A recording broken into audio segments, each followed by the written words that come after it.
Buenos días, soy el doctor Jorge Mayo y desde la provincia de Buenos Aires, República Argentina, transitando el mes de febrero del año 2022, hoy me voy a referir al tema de imputado colaborador, o más conocida como la ley del arrepentido. En primer lugar, me siento obligado a señalar que esta ley no es operativa en la provincia de Buenos Aires en la actualidad. Eso va a ser hasta tanto se dicte una ley provincial, valga la situación, que adopte normas procesales correspondientes a los efectos de concordar con lo que estableció la ley nacional.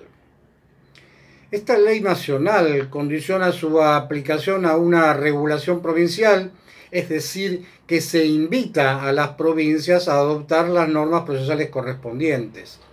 No estoy en condiciones de asegurar cuáles son las provincias que en la actualidad está como operativa esta situación.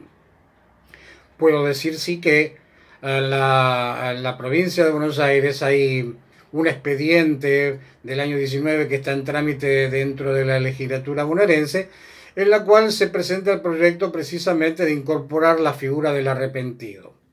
Como así también otro expediente del 17 para proponer la incorporación de los artículos 233 quater y 233 quinques. Es decir, acá estamos hablando de dos situaciones.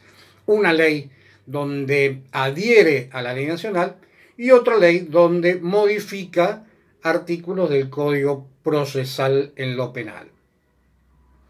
La ley nacional incorpora el artículo 41 ter dentro del Código Penal, que en su parte pertinente reza que las escalas penales de cuanto a los delitos que en unos instantes lo voy a enunciar, podrán reducirse en cuanto a las penas en el grado de tentativa.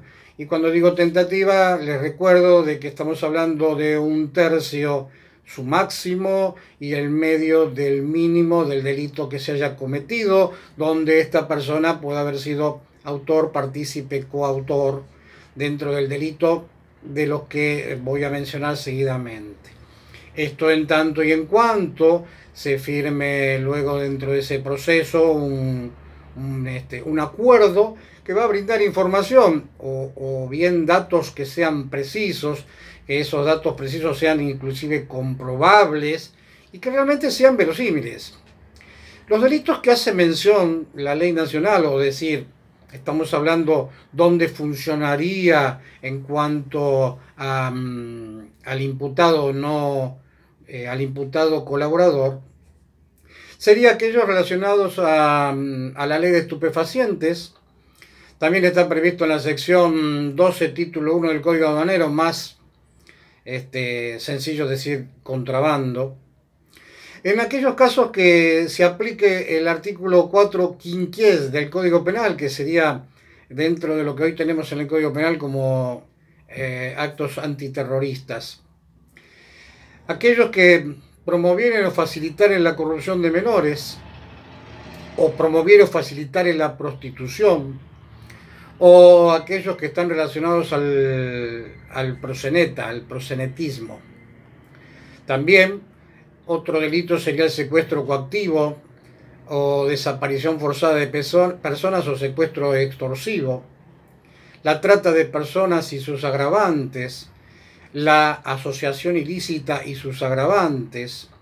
También corre la misma suerte con el cohecho, malversación de caudales públicos, negociaciones incompatibles con el ejercicio de la función pública, prevaricato, fraude en perjuicio de la administración pública, delitos dentro del orden económico y financiero, que nosotros conocemos muchas veces como lavado de dinero.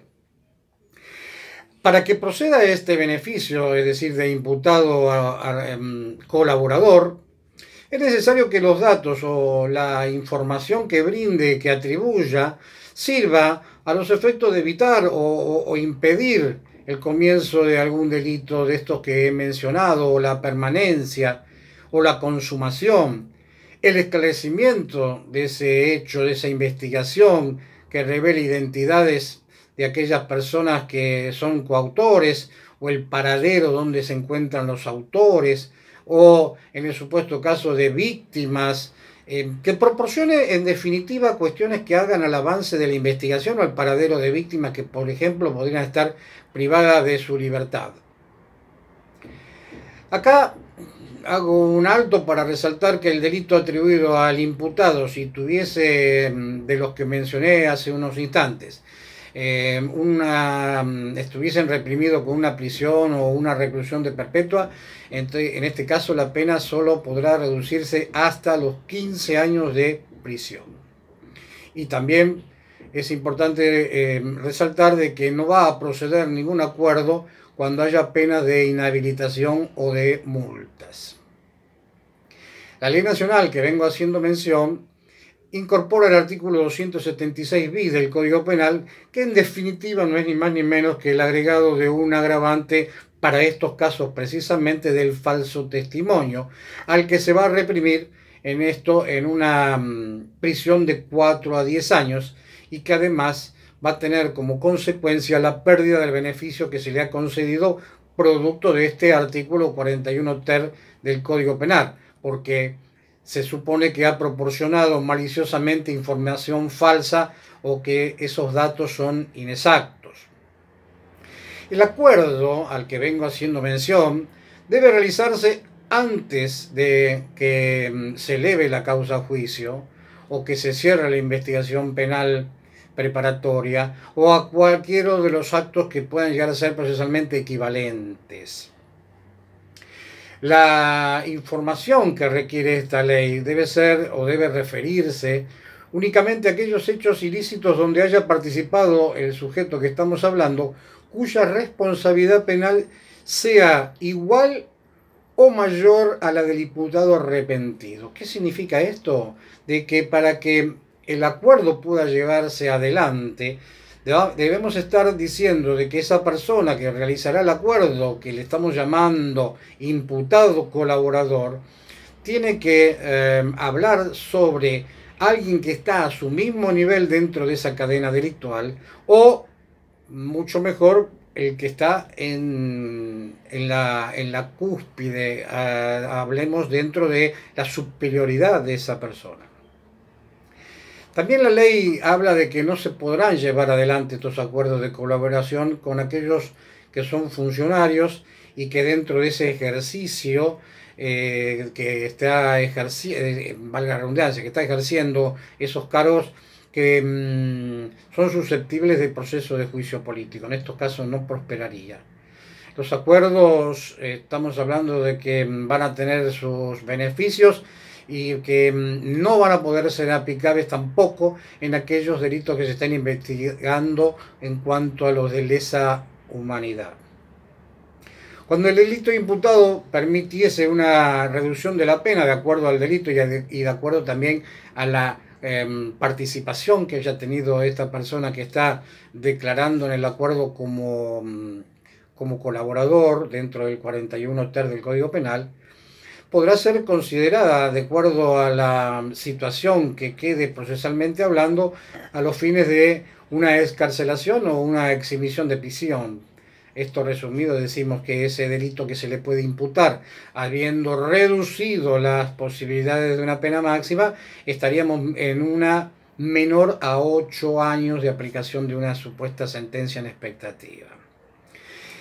Para aplicar los beneficios de este artículo 41 ter, el juez debe considerar algunos tópicos, por ejemplo, el tipo y el alcance que tenga esta información que haya brindado el imputado. Por supuesto, qué utilidad se le va a dar a la información aportada, que haya, digamos, cuáles son las finalidades previstas del delito por el cual el imputado declaró. ¿En qué momento procesal el imputado brindó esa colaboración? Esa colaboración.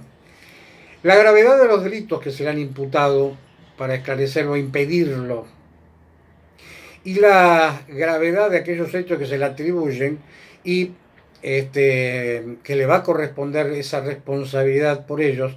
Pero quiero hacer acá un pequeño alto y decirle que la situación va a beneficiar especialmente a quien se arrepintiere en primer término. espero que esta situación se comprenda, ¿no? Es decir, si alguien ya realizó un acuerdo y está dentro de una pirámide estructural delictual en una posición 2-3, no estamos hablando que más tarde venga el 7-8 porque no va a tener resultados positivos. Las declaraciones de los imputados en este acuerdo van a tener que registrarse por medios técnicos y que esto se garantice para una supuesta evaluación posterior. Independientemente de esta grabación que se va a hacer, por decirlo de alguna forma, que se va a utilizar estas situaciones técnicas, también va a corresponder que se abre la correspondiente acta por escrito y que se consigne con claridad y precisión los hechos atribuidos, quién es el imputado arrepentido, las pruebas, en fin, todo esto fundado dentro de lo que nosotros hablamos de la imputación. La información que proporcionó el imputado, es decir, el nombre de otros coautores o partícipes, precisiones de tiempo, de modo, cuáles son los teléfonos, datos, comunicaciones, partícipes, cuentas bancarias, identificación, lugares, víctimas, etc. Por eso que debe constar el beneficio que se le va a otorgar también al imputado que ha sido arrepentido. Y vale también reforzar en conocimiento de que los imputados arrepentidos deben contar en el momento del acuerdo con la asistencia de su defensor. El acuerdo de colaboración va a ser celebrado con el fiscal y el fiscal luego deberá presentárselo al juez de la causa a los efectos de que éste lo homologue. El juez podrá aprobarlo o podrá rechazarlo. Esto se lo tendrá que hacer dentro de una audiencia donde se deberá escuchar a las partes y, por supuesto, se le va a tener que asegurar al imputado, en este caso arrepentido, que tenga el debido conocimiento de los alcances que tiene el acuerdo que suscribió. Ahora, el juez aprobará el acuerdo y si si el imputado arrepentido hubiese actuado voluntariamente, si se cumplieron con todos los requisitos del 41 ter. El hecho es que no esté simulando o que no esté presionado o que tenga una situación coactiva en su ser para poder declarar cualquier cosa y que no sea precisamente lo que hablamos, que no sea verosímil. Esta homologación del acuerdo puede ser rechazado por el juez y esa decisión puede ser apelable por cualquiera de las partes. Si se rechaza, bueno, las actuaciones deberán ser reservadas y no se va a poder utilizar en cuanto a aquellas manifestaciones que haya hecho el imputado arrepentido y que tampoco va a poder ser valorada en un juicio en su contra ni en perjuicio de los terceros. Esto, si supongamos que ha sido aprobado, entonces se va a incorporar al proceso y la ejecución de ese beneficio se va a definir al momento del dictado de una sentencia.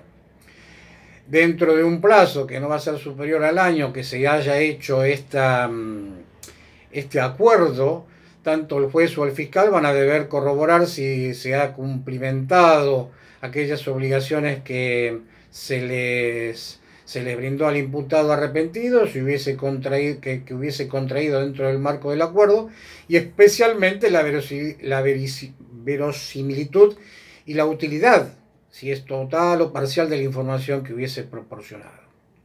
Durante este lapso se van a suspender los plazos de la prescripción de la acción penal.